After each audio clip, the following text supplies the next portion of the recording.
India से एक बहुत बड़ी खबर सामने आ रही है। हमारा हमसाया मुल्क भारत इंडिया के प्राइम मिनिस्टर नरेंद्र मोदी की सरकार में एक और बहुत बड़ा मिशन लॉन्च करने जा रहा है, जिसका नाम है गगनयान मिशन, जो कि इंडिया का पहला ह्यूमन स्पेस फ्लाइट प्रोग्राम होगा। इससे पहले अगर हम बात करें तो इंडिया का जो लास्ट मिशन था चंद्रयान 3, जो कामयाबी के साथ चांद के साउथ पोल पर लैंड किया था, क्या इंडिया इस मिशन में कामयाब हो पा? Group captain Prashanth Balakrishnan Nair.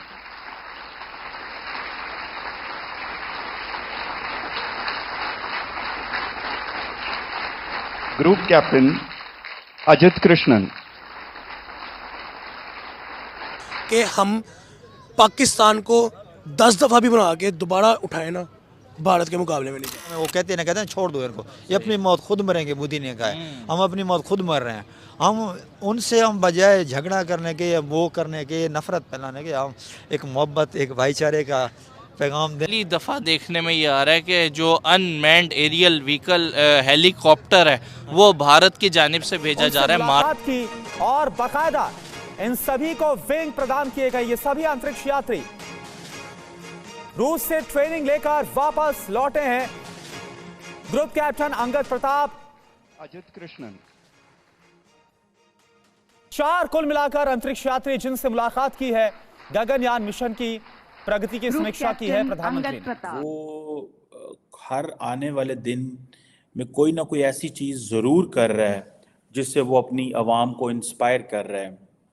ये एक गगनयान मिशन है जो कि इंडिया का कहा जा रहा है first human space flight programme है। कहा जा रहा है कि इसके हवाले से जो इसरो है उसके सेंटर्स के अंदर ये बड़ी तैयारी हो रही थी और ये प्लान था 2024-25 में कभी भी इसको लॉन्च किया जा सकता है। देश पहली बार अपने 4 गगनयान यात्रियों से परिचित हुआ। सिर्फ 4 नाम और 4 इंसान नहीं है, ये 140 करोड़ एस्पिरेशंस को स्पेस में ले जाने वाली 4 शक्तियां। तो आज भारत में उन्होंने ऐलान कर दिया 2035 तक वो स्पेस स्टेशन बनाने जा रहे हैं और 2040 तक वो मैन्ड मिशन लेके जा रहे हैं चांद के ऊपर। हेलो, जय हिंद दोस्तों। एसपी न्यूज़ 91 में आपका स्वागत है। दोस्तों मैं आपको बता दूं कि हमारे देश के जो प्रधानमंत्री हैं श्री नरेंद्र मोदी जी, उन्होंने जो स्पेस स्टेशन में जो 4 यात्री जाने वाले हैं उनके नाम अनाउंस कर दिए हैं और उन्हें विंग बैच भी दिए हैं, जो कि आपने क्लिप्स के अंदर देख भी लिया होगा। और एक ये बहुत ही बड़ी बात है, इतिहास में पहली बार भारत ऐसा करने जा रहा है कि अंतरिक्ष के अंदर अपने 4 इंसान 4 जाने, यानी कि 140 करोड़ 4 जाने ही नहीं, अभी मोदी जी ने कहा है कि 140 करोड़ लोगों को ही, 4 लोग नहीं जा रहे, इतने लोग जा रहे हैं। और कहीं ना कहीं ये बहुत ही गर्व की बात है। मैं आपको बता दूं, इन सभी को इनका जो दौरा है वो बहुत ही सफलतापूर्वक पूरा हो, सभी प्रे करें।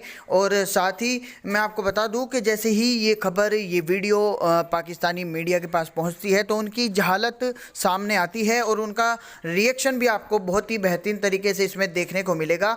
तो आपका ज़्यादा समय ना लेते हुए तो आइए दोस्तों वीडियो को स्टार्ट करते हैं। आपने सुना होगा कि हमारा हमसाया मुल्क भारत जो है वो गगनयान मिशन लॉन्च कर रहा है, मतलब India first human space flight programme. क्या कहेंगे, स्पेस में 4 इंडियन एयरफोर्स के लोगों को भेजा जा रहा है जो कि रशिया से 1 साल की लंबी ट्रेनिंग लेकर वापस आए हैं। जी, बेसिकली देखें, बीइंग मैं एक कह लें कि इंजीनियर हूँ और इन सारे मैटर्स को जानता हूँ। हम इंडिया से तो बहुत पीछे, पाकिस्तान को इस मामले में बहुत तरक्की करने की भी ज़रूरत है। मेरा ख्याल है कि आईटी में और स्पेस टेक्नोलॉजी में इंडिया हमसे शायद 100 साल से भी ज़्यादा ही आगे होगा और हम इस मामले में अच्छे खासे बैकवर्ड हैं अभी भी। तो हमें चाहिए कि हमारी गवर्नमेंट को इस मामले में स्पेस क्रिएट करनी चाहिए और अपॉर्चुनिटीज़ क्रिएट करनी चाहिए कि स्पेस टेक्नोलॉजी और आईटी ये मेन पोटेंशियल्स हैं जिनमें हमारी यूथ काम कर सकती है। और इवन विदाउट गवर्नमेंट सपोर्ट और फैसिलिटेशन के बगैर ना होते हुए भी हमारी यूथ बड़ा अच्छा काम कर रही है स्पेस टेक्नोलॉजी में भी और आर्टिफिशियल इंटेलिजेंस में भी। तो आईटी सेक्टर को और आर्टिफिशियल इंटेलिजेंस को बाय देयर ओन उन्होंने अपनी फैसिलिटेशन की के यानी अपने बलबूते पे अच्छा उसमें पोटेंशियल गेन भी किया है और कर रहे हैं। और अगर इसमें गवर्नमेंट इन्वॉल्व हो जाती है तो ये मजीद बेहतर हो सकता है। सर, इससे पहले अगर हम बात करें तो इंडिया ने चंद्रयान 3 के नाम से एक मिशन लॉन्च किया था, जो बड़ी कामयाबी के साथ चांद के साउथ पोल पर लैंड किया था, जिसके बाद उन्होंने ये गगनयान मिशन जो है वो लॉन्च किया है। तो इस मिशन के हवाले से क्या लगता है, क्या इंडिया ये मिशन अपना कामयाबी के साथ कर पाएगा? क्योंकि एक ये खबर भी सामने आ रही है कि 2030 तक इंडिया और चाइना ये कोशिश कर रहा है कि चांद पर किसी इंसान को भेजा जाए। जी, ये उनकी बड़ी अच्छी एफर्ट है। देखें, उससे पहले काफ़ी र्यूमर्स भी रहे कि शायद जो चंद्रयान 3 था वो डार्क पोल्स पे गया या ऑपोजिट साइड पे कह लें कि चला गया, लेकिन दे आर मेकिंग एफर्ट्स। तो मेरे ख्याल में उनकी ये एफर्ट्स ही अप्रिशिएटेबल है और वो भी उन्होंने मेरे ख्याल में सक्सेसफुली उन्होंने लॉन्च किया था, तो ये भी वो सक्सेसफुल कर लेंगे क्योंकि उनकी आईटी और स्पेस टेक्नोलॉजी बहुत अच्छी है और वो compete कर रहे हैं वर्ल्ड वाइड। तो मेरा ख्याल है ये भी उनके लिए कोई ज़्यादा मसाइल नहीं होंगे, वो इसमें भी कामयाब हो जाएंगे। सर, लेकिन देखें, 4 लोगों को स्पेस में भेजना, उन्होंने वहां रहना है, स्टडी करना है, वापस आना है, ये कोई आसान मिशन नहीं होगा। आपको लगता है इंडिया इसको आसानी के साथ कर पाएगा?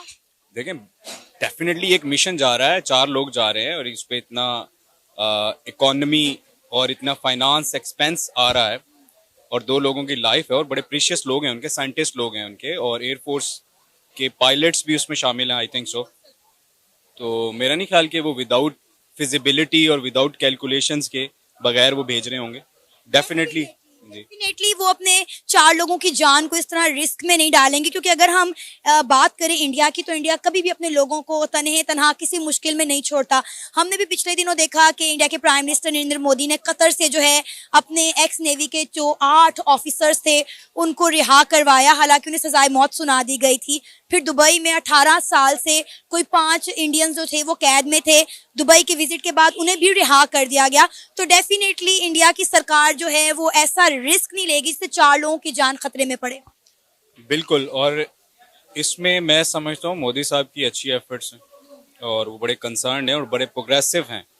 दो कि एक एलिमेंट आप जो नेशनलिस्ट होने का एलिमेंट है वो सेपरेट रखें, तो मोदी साहब बहुत अच्छा काम कर रहे हैं। मेरा ख्याल में हमारी गवर्नमेंट्स को भी उसी तर्ज पे काम करना चाहिए, उसी तर्ज पे लोगों को मोटिवेट करना चाहिए। आईटी सेक्टर के अंदर, स्पेस टेक्नोलॉजी में, इवन ऑटोमोबाइल्स में अगर आप देखें तो इंडिया जो है वो इस time one of the largest, if I am not wrong, second है वो ऑटोमोबाइल्स इंडस्ट्री के अंदर। और चंद्रयान 3 फिर अभी ये जो स्पेस वो लॉन्च करने जा रहे हैं, तो ये बहुत बहुत ज़बरदस्त एफर्ट्स हैं और वो किसी किस्म के रिस्क को विदाउट कैलकुलेशन वो नहीं भेज रहे होंगे ये मिशन को। तो उनके एफर्ट्स वाकई ही अप्रिशिएटेबल हैं और मैं समझता हूँ कि हमें एटलीस्ट बाकी तमाम एलिमेंट्स को सेपरेट रखते हुए मोदी साहब और उनकी जो गवर्नमेंट है, इंडियन जितनी भी जो थिंक टैंक्स हैं, उनकी पॉलिसीज़ को अपनाना चाहिए। जो पॉजिटिव चीज़ें हमें ले लेनी चाहिए। जब इंडिया ने कामयाबी के साथ चांद के साउथ पोल पर चंद्रयान 3 मिशन लॉन्च किया था तो पाकिस्तान की तरफ से एक आवाज़ बुलंद हुई कि ये सब जो है ड्रामा है, ये वीडियोग्राफी, ये पिक्चर्स जो हैं ये कंप्यूटराइज हैं, ये सब ड्रामा किया गया है। तो क्या लगता है कि हमें इस तरह की चीज़ें करने की बजाय, तनकीद करने की बजाय अपने स्पेस साइंसेज डिपार्टमेंट पे थोड़ा काम करना चाहिए? जी बिल्कुल। देखें, अब ये ग्लोबल वर्ल्ड है और सोशल मीडिया और अब हर चीज़ हमारे हाथ में, हमारे मोबाइल पे अवेलेबल है, ठीक है। तो बजाय तनकीद के, मैं पहले भी कह चुका हूँ कि उनकी एफर्ट्स कामयाब हुई या नहीं हुई, उन्होंने एफर्ट्स तो की, उन्होंने अपना एक मिशन भेजा। क्या हम उसकी कोई 1% भी कोशिश कर रहे हैं तो हमें तनकीद का हक नहीं पहुँचता। और बीइंग एक टेक्निकल टेक्निकल पर्सन के होते हुए मैं समझता हूँ कि जितने भी साइंस एंड टेक्नोलॉजी है ये एक्सपेरिमेंटल बेसिस है और इसमें आपकी कैलकुलेशन 100% नहीं होती, यानी जो आप कैलकुलेट करते हैं वो 100% शायद अचीवेबल नहीं होता समटाइम्स। तो अगर उसमें 70-80% भी अचीव कर लेते हैं आप तो दैट इज़ मेजर मार्जिन। तो इस पे तनकीद बिल्कुल नहीं बनती, इसको पॉजिटिव लेना चाहिए, उसको एज एन मोटिवेशन लेना चाहिए। क्या नाम है आपका? मेरा नाम बिलाल। नजर अली। बिलाल सर, क्या करते हैं आप? मैं सॉफ्टवेयर इंजीनियर। और आप? मैं स्टूडेंट हूँ बैरिया यूनिवर्सिटी ऑफ लाहौर। जबरदस्त। अच्छा, आपको पता होगा पहले हमारे हमसाए मुल्क भारत ने चंद्रयान 3 के नाम से एक मिशन लॉन्च किया था, जो कि चांद के साउथ पोल पर कामयाबी के साथ लैंड किया था। अब इंडिया जो है गगनयान के नाम से एक मिशन लॉन्च कर रहा है। 4 इंडियन एयरफोर्स के लोगों को जो है स्पेस में भेजा जाएगा। इंडिया अपनी first human space flight programme जो है वो लॉन्च करने जा रहा है, क्या कहेंगे? जी, सबसे पहले तो मैं इस चीज़ को अप्रिशिएट करूंगा कि इंडिया इस चीज़ का इनिशिएटिव ले रहा है कि साइंस को एक्सप्लोर कर रहा है और उसमें डिफरेंट एक्सपेरिमेंट्स हो रहे हैं। तो एक तो ये चीज़ है कि मैं उनको